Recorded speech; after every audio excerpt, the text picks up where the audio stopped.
What if I told you that the greatest enemy of the pioneer in the Wild West was not bandits or harsh weather, but the endless empty space? The empty, boundless sky and bare plains could break the will stronger than any enemy. In this world without shelter, building a house was not just a mundane task, but a major battle for the right to call this land their own. It was a battle to create a landmark in the chaos, to assert their presence in the midst of the vast emptiness. Pioneers had to start from absolute zero, with nothing but natural materials in their own hands.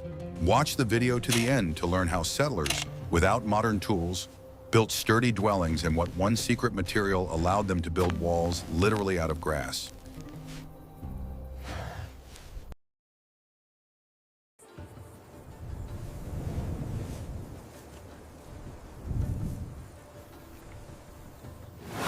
I will reveal the best-kept secret.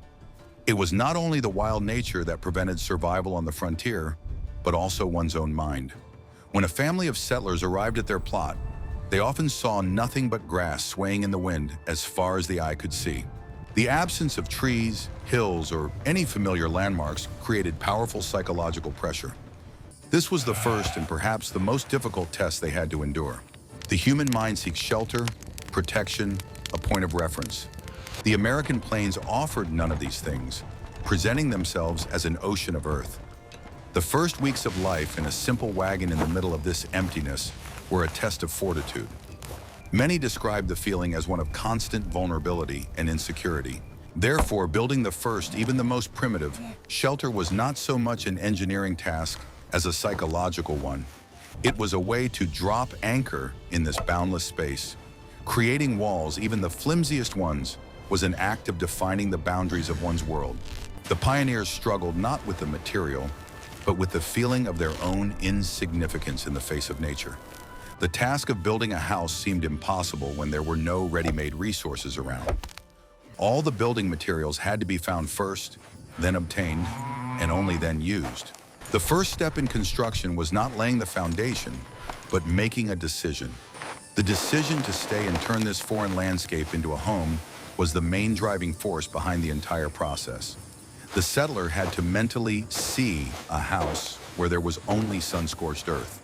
It was a daily struggle against the desire to give up and return to civilization. Every tree felled or sod cut was a small victory over this inner emptiness. People were not just building walls, they were building their future and their right to be there. That is why the very process of construction, no matter how exhausting it was, often had a therapeutic effect. Monotonous physical labor allowed them to focus on a specific task. People saw the direct result of their efforts. Here was a bare plot of land, and now a wall was rising. The process of turning chaos into order began in the mind. Settlers had to mentally divide the vast space into theirs and others. The house became the center of this own world, the point from which a new life began. Many historians agree that it was this psychological resilience that was the main tool of the pioneers. The ability to not break down under the pressure of emptiness was more important than the ability to wield an axe. Only by overcoming the fear of space could one begin to build a physical shelter. This first invisible battle determined everything that followed. Those who were able to win it gained something more than just a roof over their heads. They gained complete control over their destiny and their surroundings. We would be very interested to hear your point of view. What do you think was more difficult, physical labor or psychological pressure? Write about it in the comments. And of course, subscribe to the channel so you don't miss our stories.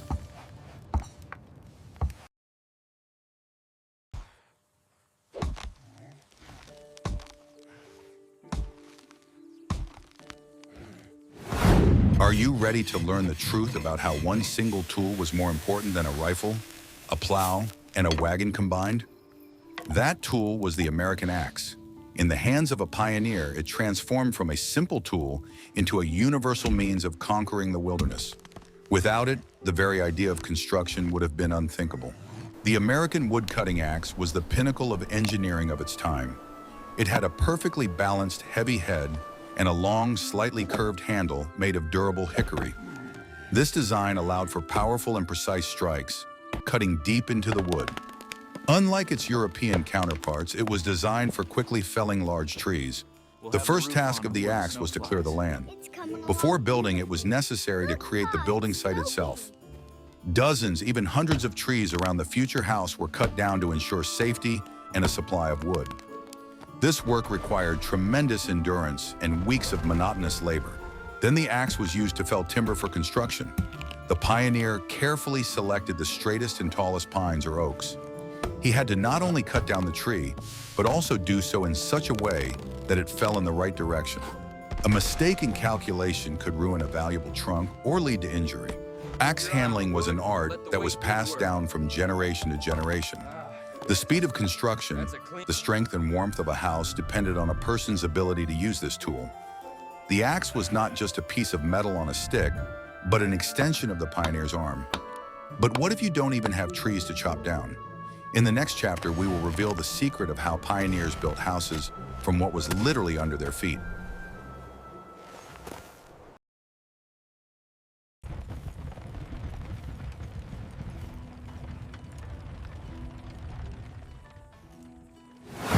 What I am about to show you breaks all the stereotypes about the Wild West.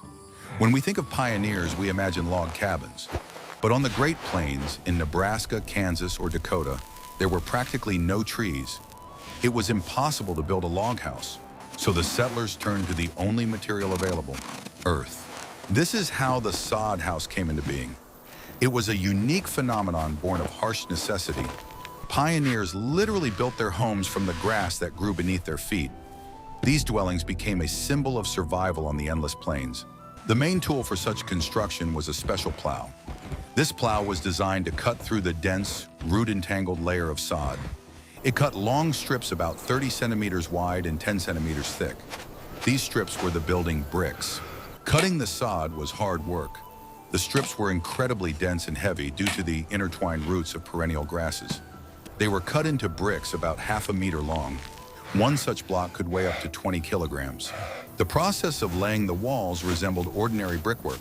The layers of turf were laid on top of each other, grass side down, with overlapping joints. The walls turned out to be very thick, sometimes up to a meter at the base. This provided incredible strength and thermal insulation. Such walls had their own unique properties. In summer, the turf house was cool, as the thick layer of earth did not let the heat through. In winter, it kept the heat in perfectly, protecting against the piercing winds and blizzards that raged on the plains. However, sod houses also had serious drawbacks. The biggest problem was moisture. During heavy rains, the roof and walls could leak. Constant dampness was an inevitable part of life in such a house. The walls also settled during the first year, sometimes by several centimeters, which led to the deformation of door and window openings. Interior walls were often covered with fabric or newspapers to hide the bare earth. Small particles of soil could fall from the ceiling, or plant roots could break through. Despite all the difficulties, the turf house was a real salvation. It provided immediate shelter and protection from the elements. It was an ingenious solution that allowed people to survive and settle in a seemingly uninhabitable area. If you find such little-known facts of history fascinating, please support our channel with a like. Look here, Sarah. The soil is dark and deep. It's sheltered from the worst of the wind. It's perfect, John. We'll build it right now. Guess what one mistake in choosing a location for a house could cost a settler everything he had? For those who built with wood instead of turf, choosing the right location for a hut was the first and most important strategic decision. Not only comfort, but life itself depended on it. The first and foremost factor was access to fresh water. Settlers always tried to build near a stream, river, or spring. Water was necessary for drinking, cooking, and hygiene. Carrying water long distances every day would have been an unacceptable waste of energy. At the same time, it was important not to build too close to the water. Spring floods and sudden floods could wash away a house and all its contents in an instant. Experienced pioneers chose a place on a small hill, out of reach of high water, but close enough to be within walking distance. The second factor was access to construction timber. A hut required hundreds of logs. Carrying them several kilometers was a tremendous task. Therefore, the ideal location was a clearing at the edge of a forest or a plot with a good supply of straight, tall trees. The pioneers preferred certain types of trees, Pine, spruce, or poplar were ideal for walls. They were straight and relatively easy to work with. For the foundation and chimney, they looked for sturdy oak or other hard materials. The third factor was protection. The location for the house had to provide a good view of the surrounding area. This allowed any approaching threat to be noticed in time. Building in a deep valley or at the foot of a cliff was considered unsafe. A small hill or gentle slope was the ideal location. They provided a strategic advantage and protection from surprise attacks. It was also important to have open space around the house to prevent anyone from sneaking up unnoticed. The decision made on the first day determined the entire future life in this place. The settler had to think like an engineer, strategist, and farmer at the same time. What do you think was the decisive factor? Access to water or the availability of wood? In the next chapter, we will learn how a bare tree trunk was turned into building material.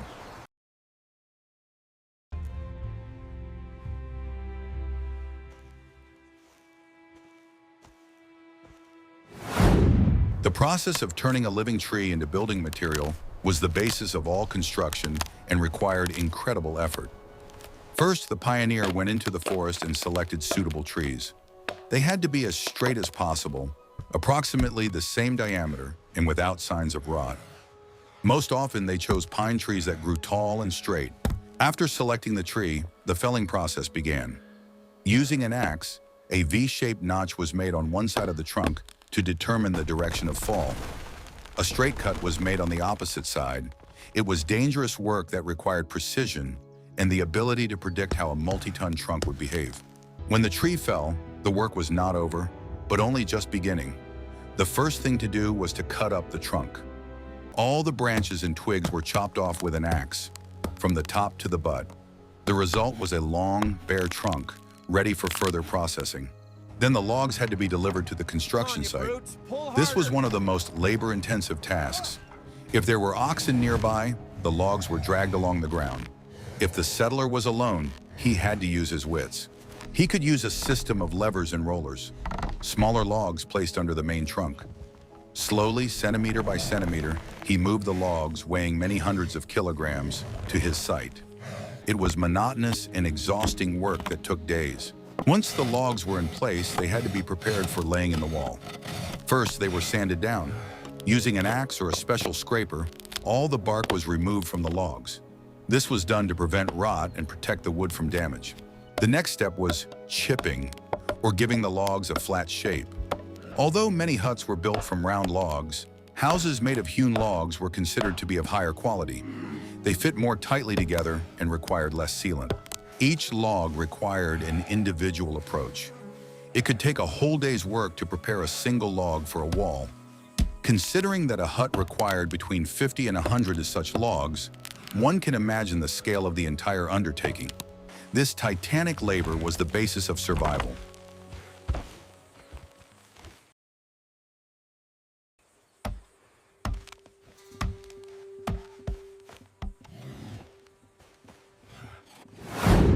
What if I told you that the secret to the strength of a log cabin lay not in nails, but in a simple notch? Nails were incredibly expensive and rare on the frontier. Therefore, pioneers relied on a centuries-old technology, joining logs with locks or notches. A notch is a cut made in a log that allows it to be joined to another log at a right angle.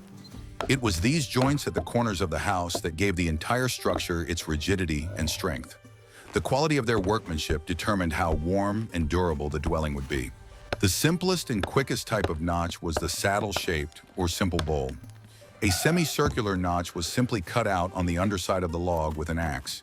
The log was placed on top of another log perpendicular to it, like a saddle. It was quick, but such corners were very drafty. This method often left large gaps between the logs. It was suitable for temporary shelters or farm buildings. For a residential building, something more reliable was needed. The V-shaped notch was more sophisticated. A V-shaped wedge was cut into the lower log, and a corresponding groove was cut into the upper log. This joint was tighter and provided better protection from the wind. It required greater precision in marking and cutting. Such joints prevented the logs from shifting sideways. Walls assembled in this way were much stronger. This method was popular in many regions of the American frontier. However, the dovetail joint was considered the pinnacle of carpentry skill. It was the most difficult, but also the strongest joint. A complex trapezoidal spike resembling a tail was cut at the end of the log.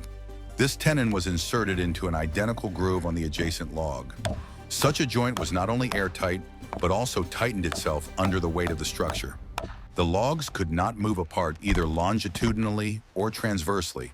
Houses assembled with a dovetail joint were the warmest and most durable.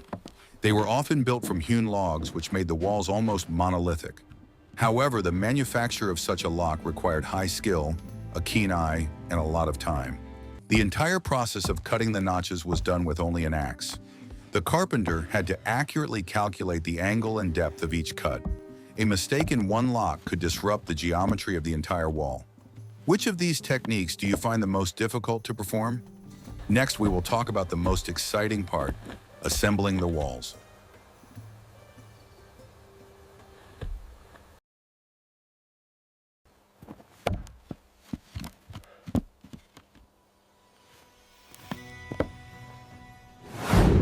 When all the logs were prepared and the locks were cut into them, the most important stage began, the assembly of the log house. This process required not only strength, but also incredible precision. One wrong move could ruin all the work of many days. First, the foundation was laid. In frontier conditions, it was simple. Large flat stones were laid at the corners of the future house. These stones served as supports and protected the lower logs. The crown molding, from contact with damp ground and rot. The first two logs, the most massive and well-hewn, were laid on these stones. They had to be positioned perfectly horizontally. For this, a primitive level was used, a container with water. The entire geometry of the house depended on how evenly the first crown was laid. Then the next two logs were laid perpendicularly, closing the first crown. The corners were carefully adjusted, and the locks had to fit tightly without gaps. This first square was the foundation of the entire house. Further work consisted of sequentially adding crowns. Log by log, the wall rose higher and higher. The first few levels could be laid alone, simply by rolling the logs into place. But the higher the wall became, the more difficult the task. It was impossible to lift a log weighing several hundred kilograms to human height without outside help. That is why the tradition of cabin raising was so widespread on the frontier. Neighbors from all over the area would come together to help the new family. This day turned into a real celebration and a demonstration of mutual support. Working together, the men quickly erected the walls. It was a well-coordinated team effort where everyone knew their task. To lift heavy logs, they used slides, two long poles placed against the wall at an angle. The log was tied with ropes and pulled up along these guides. Other men at the top caught it and carefully placed it in position. The work required tremendous coordination and was very dangerous. A log that slipped could cause serious injury. The process was usually supervised by the most experienced carpenter, who gave orders and ensured that the logs were laid correctly.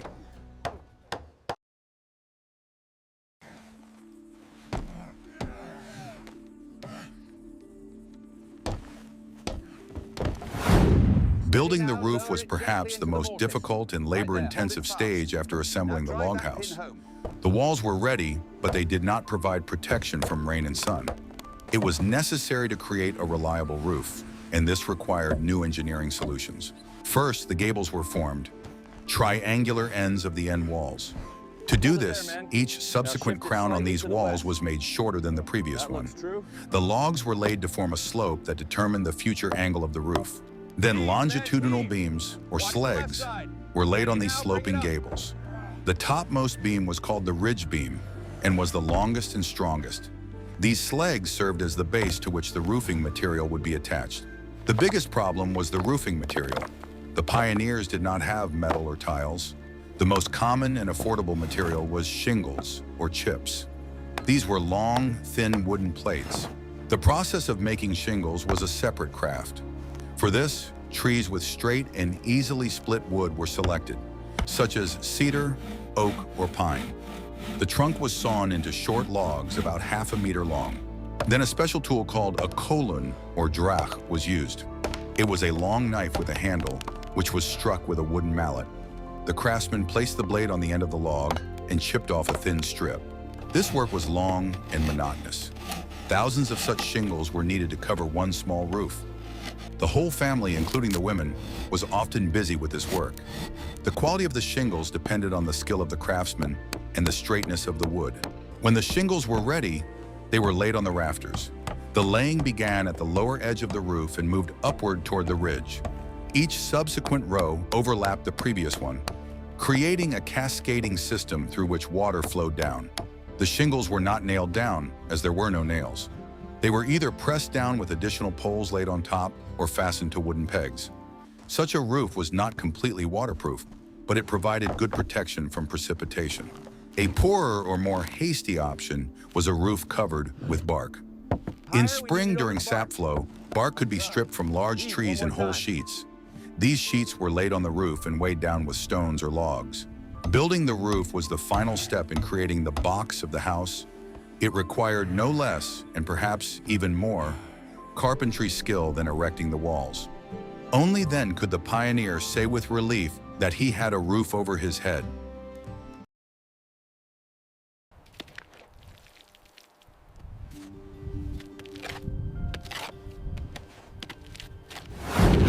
The log house was assembled, the roof was in place, but the house was not yet ready for winter. There were significant gaps and cracks between the logs, especially if they were round. In cold weather, the wind blew through the hut, blowing out all the heat. The next important stage began, chinking. This was the process of sealing the walls. The pioneers had to carefully fill every crack, even the smallest ones. Comfort and survival during the winter months depended directly on this. The caulking process consisted of two parts: chinking, filling, and daubing, plastering. First, the large gaps between the logs had to be filled with something. Any available materials were used for this purpose. These could be wood chips left over from hewing logs. They were hammered into the gaps, creating a solid foundation. Dried moss collected in the forest was also often used. Moss was an excellent natural insulator. When all the large gaps were filled, they proceeded to the second stage, coating. It was necessary to create a sealed layer that would protect the insulation from moisture and secure it in place. For this, a special solution was prepared. The simplest coating composition is clay mixed with water. Clay was widely available and had good binding properties. However, in its pure form, it cracked when it dried. To make the mortar more durable and plastic, reinforcing components were added to it. Most often, these were dry grass, straw, or even horsehair. These fibers acted as reinforcement, preventing the clay from cracking and crumbling.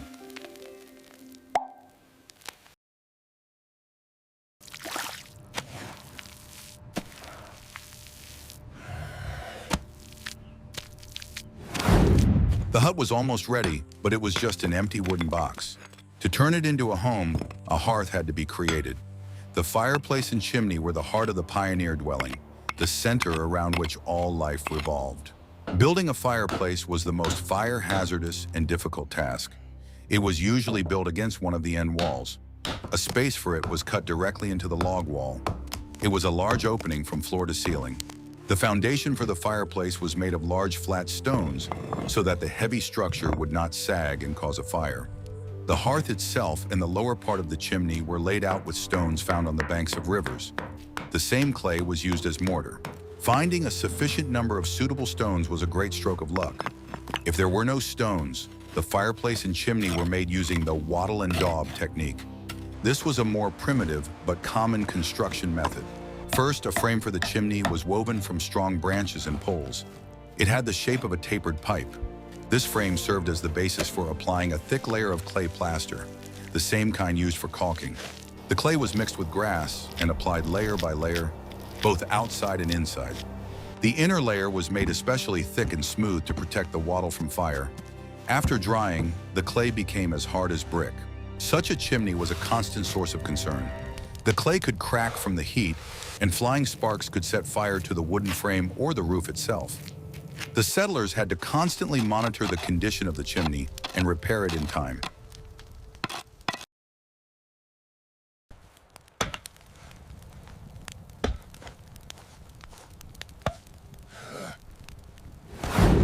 We can see that the journey from a bare plot of land to a finished hut was a real epic.